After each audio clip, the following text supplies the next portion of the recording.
Back in the late 2000s, large diesel estate cars were a very common sight on UK roads. You didn't get particularly excited when you saw one because give it a minute and there'd be another one. Its driver trundling along, safe in the knowledge that they had made the smart choice, going for the boring but sensible choice of fuel. Oh, how times have changed. Diesel car sales in the UK have fallen off a cliff to such an extent that by 2027, forecasts predict a market share of just 3%. This will be down from a peak of 38% in 2016 and reflects that the vast majority of new car buyers are going for petrol, electric or hybrid. Hence why the sight of a box-fresh diesel car is a little unusual in 2025.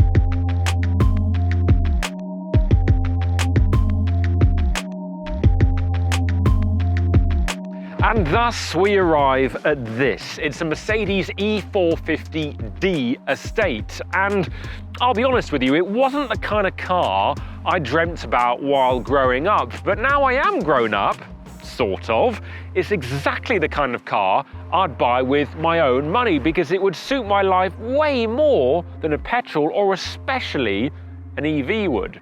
Now let me explain why. Aside from the 53 AMG version, the E450D tops a line of otherwise mundane engine choices that are unlikely to catch anyone's eye. This £89,000 flagship, however, is a different story. A 3-litre straight-six diesel making 385 brake horsepower and 553 pounds-foot of torque. It's also backed up by mild hybrid assistance, all-wheel drive and a 9-speed automatic gearbox. That means it's quick. And not just real-world quick. 0 to 62 miles an hour takes just 5 seconds, while top speed is pegged back to 155 miles an hour. And while at 66 litres, the fuel tank isn't especially big for a car of this size, an achievable low 40s average MPG figure means going 600 miles on a single fill is a piece of cake. It doesn't matter how you look at it, no other type of powertrain can deliver this blend of performance and efficiency. I mean, over the last few years, with the widespread use of turbochargers, petrol engines have become more diesel-y in their delivery, but this shows you how it really should be done. This is the real deal. And it's been a while, actually, since I've driven an engine with this much low-down torque. I mean, you're cruising at 70 mile an hour at under 1500 RPM, which is amazing. And it barely takes any revs at all to actually get some forward motion. But when you get it between 3,000 and 4,000 RPM, that's when it really starts to pull. And it is genuinely quick. It's not just quick for a diesel, this is a fast car. And it never feels like you're having to work for the power. It's just there really quickly, really easily. And it's just so effortless. In the real world, torque is king, and this thing has got bags of it.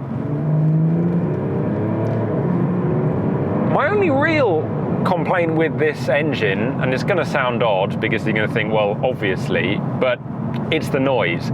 It is quite loud.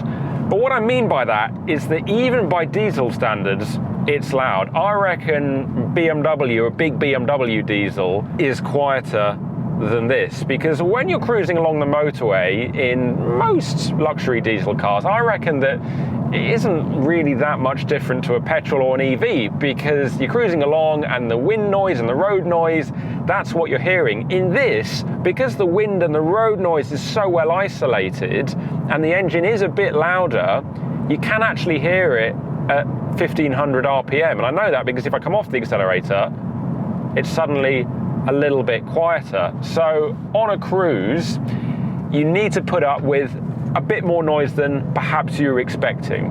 But I think that's worth the payoff. As you'd expect for nearly 90k, the engine in this E450D isn't your run-of-the-mill diesel. It's about as bang up to date as it gets and features a 48-volt integrated starter generator making about 22 brake horsepower, an E-booster compressor for better responses from the turbos, and several further tricks around exhaust circulation to help with efficiency. There's also a large boot, 615 litres seats up or 1830 litres seats down, and space in the cabin is excellent with plenty of room to stretch out if you're being chauffeured around in the back. Have to say though, I'm not sure I'm convinced by the cabin in this car, and that's nothing to do with it being a diesel, because obviously you get the same cabin if it's petrol or diesel, but I think Mercedes has taken the whole screen real estate thing a little bit too far, much like other manufacturers, to be fair. You've got a 14.4-inch central infotainment screen, fine, but then because this car has the exclusive Premium Plus pack and the Super Screen box ticked, you've also got a 12.3-inch passenger information display, and that's in addition to the standard fit 12.3-inch digital cockpit display. So you've essentially got a giant television with a steering wheel sticking out of it, and this steering wheel has touch buttons, which, as we know, they don't work as well as proper buttons. Also, the ambient lighting in here, Mercedes used to be the benchmark for ambient lighting, in my opinion. This, though, feels a bit lazy. It's got a strip of light going all the way around the front cabin, and it goes underneath the window line, and at night I found it really distracting to the point where I actually turned it off, which was easy to do using the voice control, to be fair, but it's a bit of a shame. I was looking forward to seeing a lovely light show, but it just doesn't really have that impact, and it is a tiny bit distracting. There are some things, though, that I do like in here, and one are these multi-contour heated luxury seats, and the headrest on them is fantastic. And also, rather than just adjust them using the electronic adjustment up here, Mercedes has provided a setting where you can automatically put your seat in the right place by inputting your height. So you've got a little slider here, you can put what height you are. There you go, I'm 6.5 foot tall, not really. Let's press that and let's see if it brings me into the right place. Now, this actually feels quite laid back. No, stop. Turns out I programmed it wrong, but now I've done it correctly, it's actually given me a really good seating position, which I think is good, because how often do you see someone with a really bad seating position that just needs adjusting? Well, this car will do it for you. So that's a good feature. I'm also a massive fan of the 4D Burmester surround sound system. It honestly sounds awesome. There's games on the central infotainment screen, so there should be, given the size of it. There's also, and this sounds a bit strange, like a gimmick, but there's a selfie camera, which on a long family road trip, I reckon could be quite a nice feature for making memories and passing the time in traffic jams. Although the camera itself is not very well integrated. BMW puts them up here, and they've got the same idea, and you can barely notice the camera. With this, all you do is see it, and actually it's a bit distracting just having this thing watching you all the time. But yeah, nice idea. I also like the way that Merc has gone against the trend and included wood around the centre console that looks like the deck of a luxury boat, while the panoramic roof helps to let plenty of light in and highlight the bold Tonka brown leather. It's clearly aimed at delivering a relaxing environment, but that's not all the E450D has up its sleeve. For a car that focuses on luxury and weighs about 2.1 tons, I reckon the dynamics are actually pretty good. This is what you want from a large estate car. Yes, it's not the most entertaining or adjustable vehicle to drive in the world, and yeah, I think an equivalent BMW would be a bit sharper, but it's super sure-footed.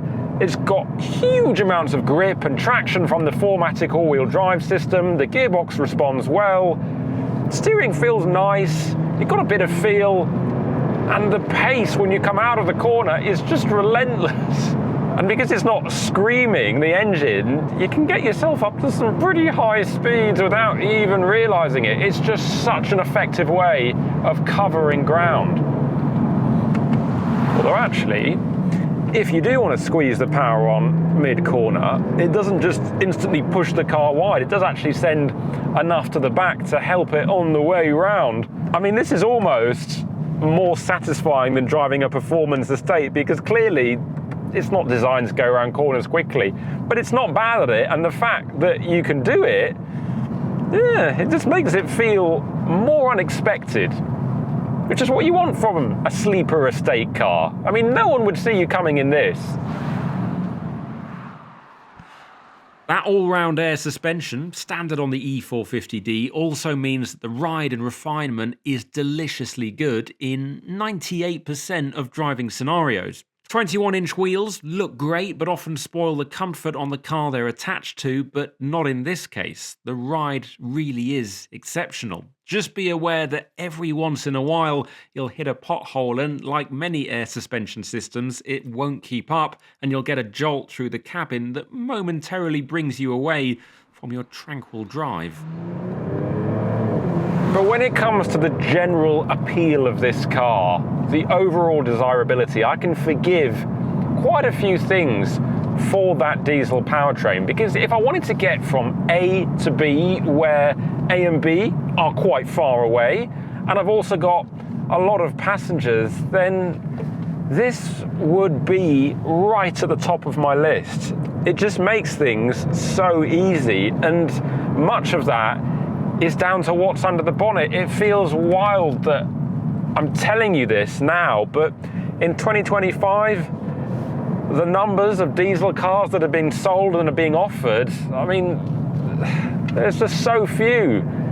And to me, that feels like such a shame, because while petrol cars and EVs will suit a lot of people, I still think the diesel, it has a role to play. I mean, for me personally, this is great. I do lots and lots of miles. Yeah, it's a shame. I'm not going to over-dramatize it and say that diesels are like Concorde, but it does feel that when you won't be able to buy these in the UK anymore, we will have taken a step back, because there are things that you can do in this, and there are levels of convenience that you get from this that currently you just don't get from other engines.